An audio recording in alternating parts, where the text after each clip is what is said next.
এই ব্রিজটা এত উঁচু যে আইফেল টাওয়ারের উপর আরেকটা বসালেও কম পড়ে যাবে। চীনের হুয়াজিয়ান ক্যানিয়ন ব্রিজ পৃথিবীর সবচেয়ে উঁচু ব্রিজগুলোর একটি। মাটি থেকে প্রায় 2050 ফুট ওপরে ঝুলে আছে এটা। ভাবতে পারেন, এতটাই উঁচু যে একটা পাথর ফেললে নিচের নদীতে পৌঁছাতে প্রায় 20 সেকেন্ড লাগে। এই ব্রিজের দৈর্ঘ্য প্রায় 2890 মিটার, আর মাঝের সবচেয়ে বড় স্প্যান প্রায় 1420 মিটার।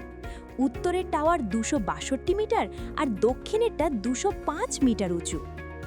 আগে এই এলাকায় যাতায়াত ছিল খুব কঠিন, কিন্তু এখন কয়েক ঘন্টার পথ কমে এসেছে মাত্র কয়েক মিনিটে।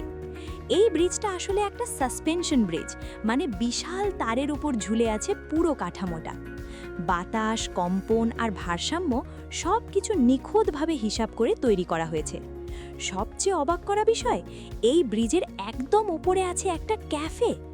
মাটি থেকে প্রায় 800 মিটার ওপরে বসে কফি খেতে পারবেন, গ্লাস এলিভেটর দিয়ে উঠে।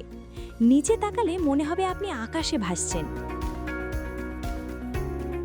এখানে আছে bungee jumping, sky walk, glass deck আর রাতে লেজার লাইট শো। 3 বছর ধরে তৈরি হয়ে 2025 সালে খুলে দেওয়া হয় এই ব্রিজটি। এখন এটা শুধু একটা ব্রিজ না, একটা অ্যাডভেঞ্চার স্পট।